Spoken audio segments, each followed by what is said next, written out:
উম্মতি ওয়া রাদিতু লাকুমুল ইসলাম দীনা। হে মানব জাতি, আমি আজকের এই পবিত্র হজের দিন, জুমুয়ার দিন তোমাদের জন্য দিনকে পরিপূর্ণ করে দিলাম। তোমাদের উপর আমার নিয়ামতকে পরিসমাপ্ত করলাম।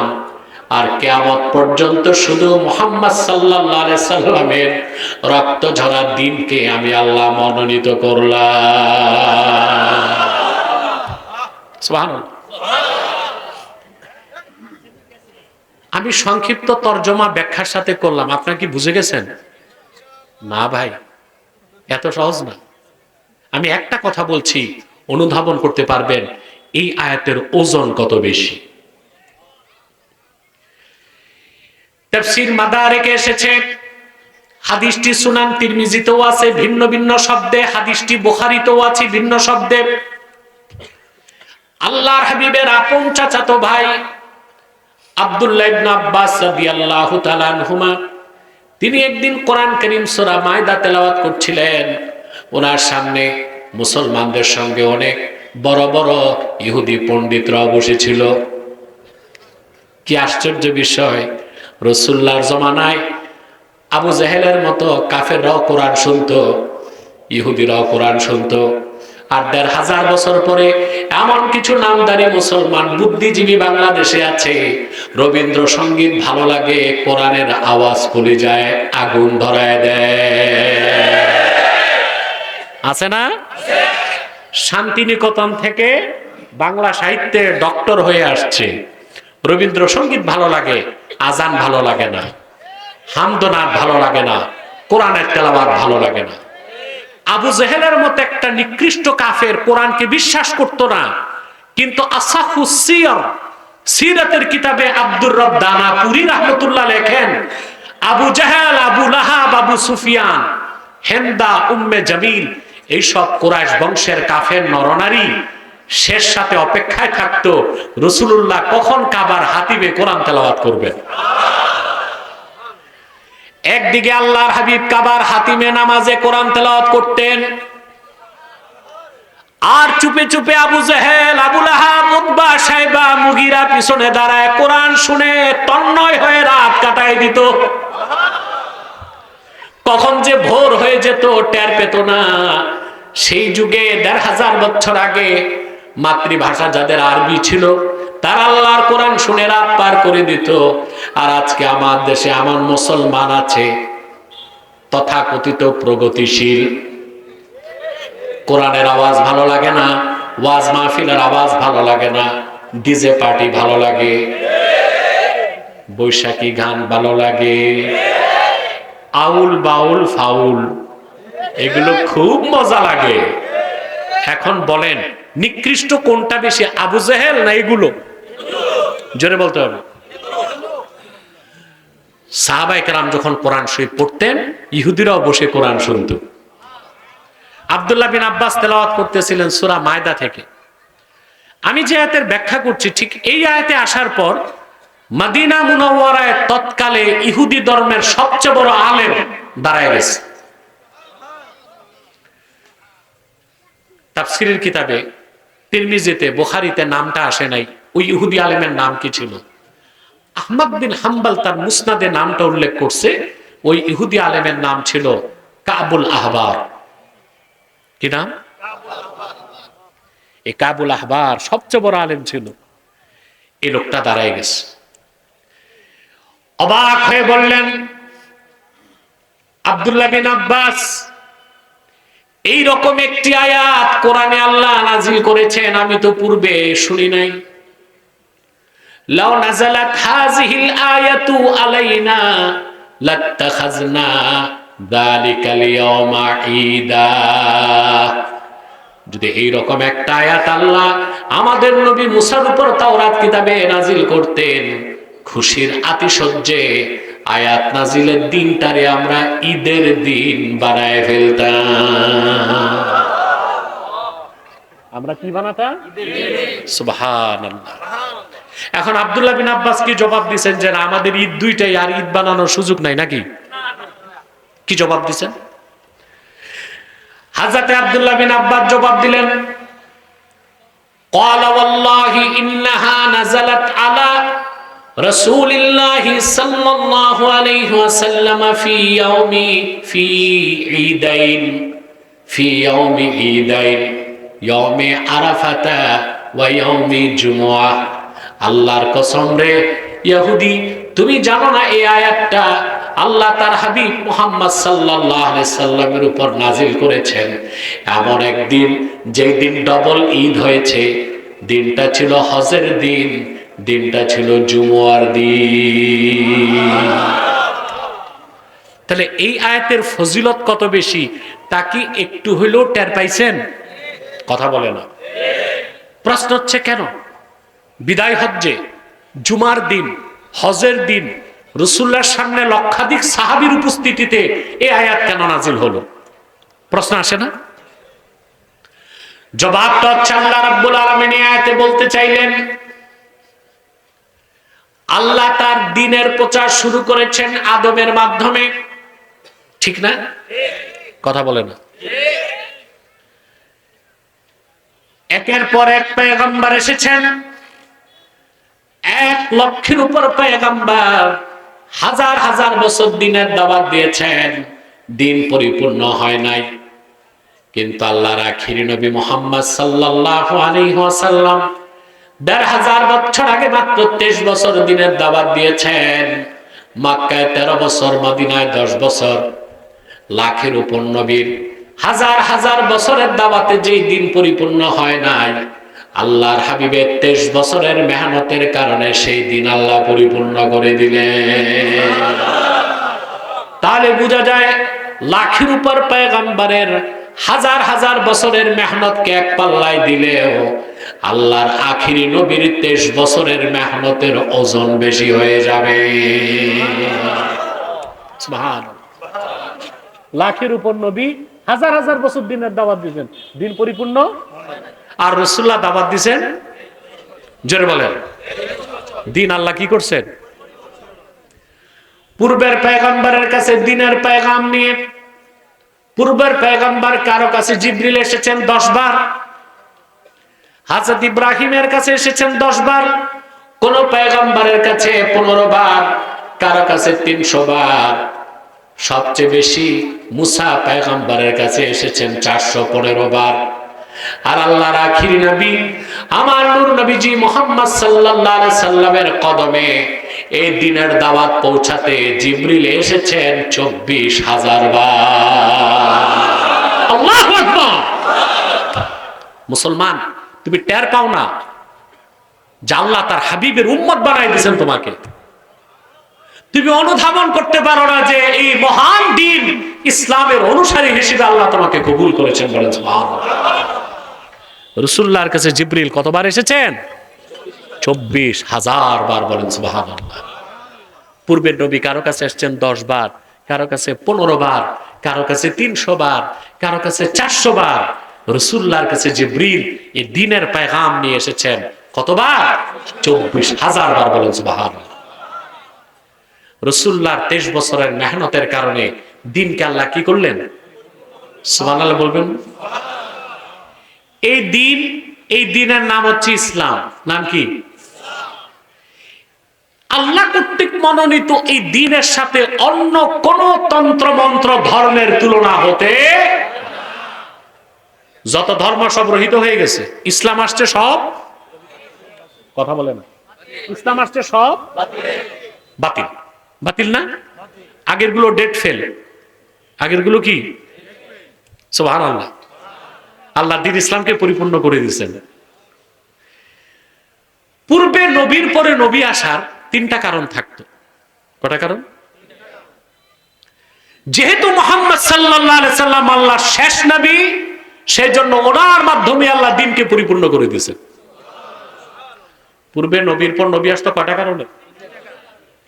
আকীদা খাতমে নবুয়ত একটু বুঝেন, যেহেতু আপনারা খাতমে নবুয়তের সৈনিক, বুঝতে হবে না?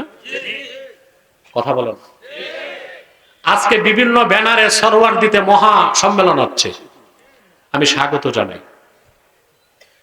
কিন্তু খাতমে নবুয়তের আন্দোলনে সব মাসলাকের উলামায়ে কেরাম যদি এক প্ল্যাটফর্মে আসতে পারত, 1 ঘন্টায় কুখ্যাত কাফের কাদিয়ানীদেরকে রাষ্ট্রীয়ভাবে অমুসলিম ঘোষণা করা সম্ভব হতো। হতো কি না? তা আমার বুঝে আসে না। আগে যারা করলেন ওনারাও করলেন গাজার জন্য, স্বাগত জানাই। আবার যারা করবেন তাদের জন্য দোয়া করি সফল হোক। তারাও করতেছেন গাজার জন্য। তো বাংলাদেশে ইসলাম ও মুসলমানের সবচেয়ে বড় শত্রু কুখ্যাত কাফের কাদিয়ানীদেরকে অমুসলিম ঘোষণার দাবি করে আসছে এই দেশের মুসলমান 53 বছর যাবত। কোন সরকার আমাদের দাবি মানে না। কেন এই একটা ইস্যুতেই সবাই এক হইতে পারি? কথা বলে না। জনপুর, ফুরফুরা, ফুলতলি, বদরপুর, আহলে সুন্নাত, ওলামায়ে দেওবান, কওমি সব এক হইতে পারে, এই একটা ইস্যুতে পারে না? সব যদি এক প্ল্যাটফর্মে চলে আসতো তাহলে 1 ঘন্টায় কাদিয়ানীদেরকে অমুসলিম ঘোষণা করা সম্ভব হতো, ঠিক কিনা বলেন? এই ইস্যুতে স্টেজে ডাকলেই ফতুয়াবাজি করে, কই উনি ওহাবি, উনি বেদাতি, উনি দাতি, উনি লম্বা টুপি, উনি গোল টুপি, উনি পাস করলি। এটা হচ্ছে ইবলিস শয়তানের সবচেয়ে বড় চক্রান্ত। আর যারাই বিভেদ সৃষ্টি করে খাতমে নবুয়তের প্ল্যাটফর্মে এক হতে দেয় না, নিঃসন্দেহে তারা কাফের মুশরিক বেঈমানদের মদত পুষ্ট। আমাদেরকে একটা ইস্যুতে এক প্ল্যাটফর্মে আসতে হবে। রাজি আছেন? তাহরিকে খাতমে নবুয়ত বাংলাদেশ এই মিশন নিয়ে কাজ করছে, ইনশাআল্লাহ সফল হবে। প্রয়োজনে দাবি আদায়ে যদি বুকের রক্ত ঢেলে দিতে হয়, তাহরিকের সৈনিকরা প্রস্তুত আছে বাংলাদেশ।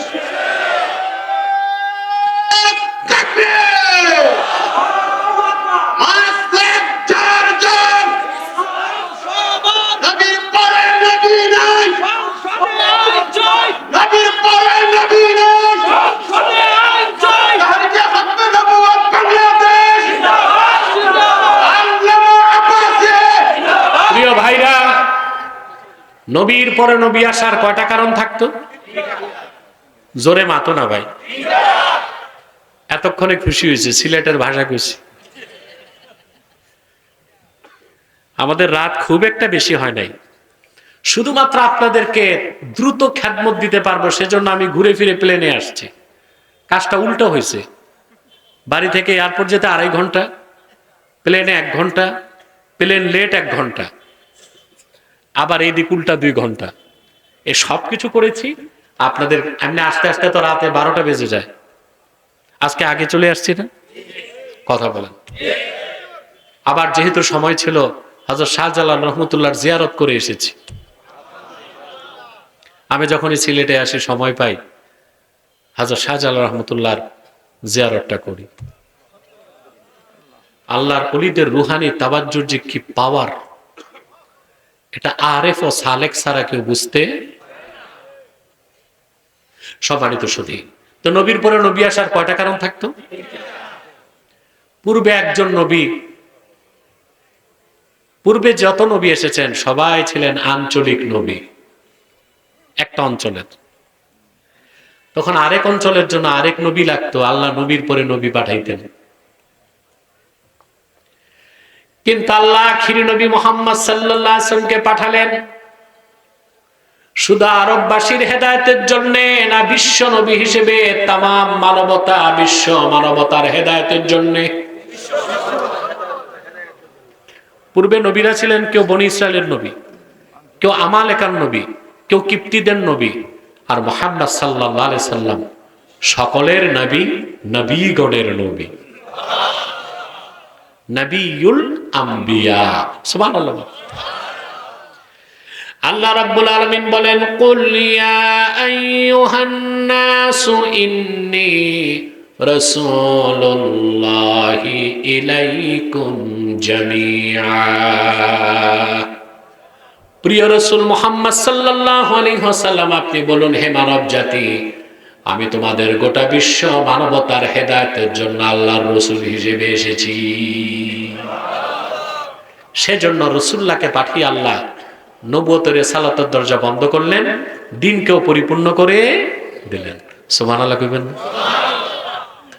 পূর্বে নবীর পর নবী আসার দ্বিতীয় কারণ থাকতো। ইমাম ফখরুদ্দিন রাজি তার তাফসীর কবিরে লেখেন, ইন তারাকা শাইআম মিনান নাসিহাতি ওয়াল বায়ান ইয়াস্তাদরিকুহু মান ইয়াতি বা'দাহ। একজন নবী যতটুক দিনের দাওয়াত দিতেন, কথা নাই, খামোশ, কোনো নড়াচড়া চলবে না, যারা দাঁড়ায় আছেন দাঁড়ায় থাকেন, বসে আছেন যারা বসে থাকেন, খুব জরুরি কথা, এগুলো না বুঝলে কপাল পূর্বে আপনাদের।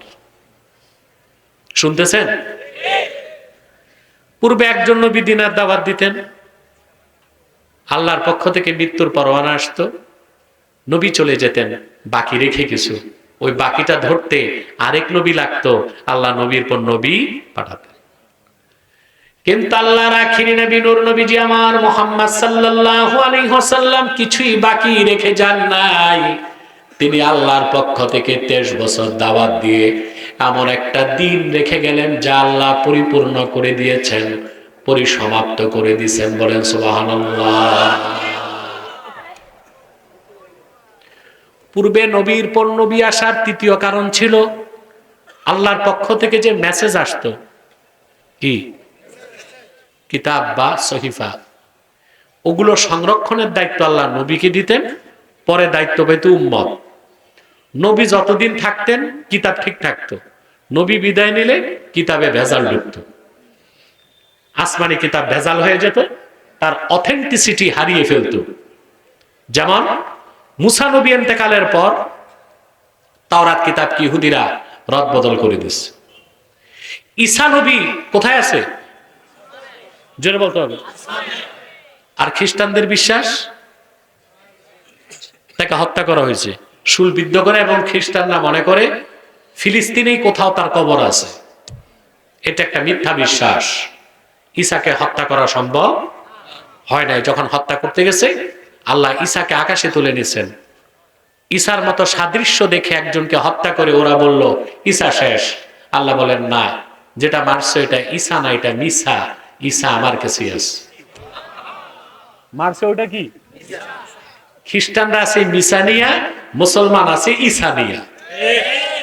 খ্রিস্টানরা আছে আর আমরা আছি, আমরা ঈসানিয়া। কেমনে আছি আমরা জানি, কিয়ামতের আগে ঈসা রুহুল্লাহ আকাশ থেকে নামবেন, আমাদের সাহায্য করবেন, দাজ্জালকে হত্যা করবেন। নবী পরিচয় না, মুহাম্মদ সাল্লাল্লাহু আলাইহি ওয়াসাল্লামের উম্মত পরিচয়। বলেন সুবহানাল্লাহ। ঠিক না? তা আমরা আছি ঈসানিয়া, ওরা আছে। ঈসা রুহুল্লাহ আকাশে উঠার মাত্র 60 বছর পরে সেন্ট পৌল এই ইনজিল কিতাবে ঢুকাই দিয়েছে শিরক, থিওরি অফ ট্রিনিটি, তৃতীয়বাদ ঢুকাই দিয়েছে। পুরা কিতাবটারই কি করছে? বরবাদ করে দিয়েছে। পূর্বে নবীর পরে নবী আসতো, নবী আল্লাহর কাছ থেকে যে পায়গাম আনতো উম্মতটা ভেজাল করত। কিন্তু আখিরি নবী মুহাম্মদ সাল্লাল্লাহু আলাইহি সাল্লামের মাধ্যমে ১৫০০ বছর আগে আল্লাহ দ্বীনকে পরিপূর্ণ করে দিয়েছেন। সেজন্য ওনার উপর অবতীর্ণ কোরআন সংরক্ষণের দায়িত্ব আল্লাহ আবু বকর, ওমর, ওসমানকে দেন নাই, আল্লাহ নিজের জিম্মায় রেখেছেন।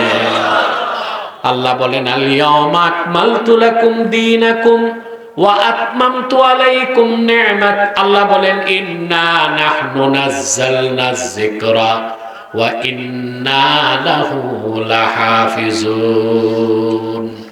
এই কোরআন আমি মুহাম্মদ সাল্লাল্লাহু আলাইহি ওয়াসাল্লামের উপর নাজিল করে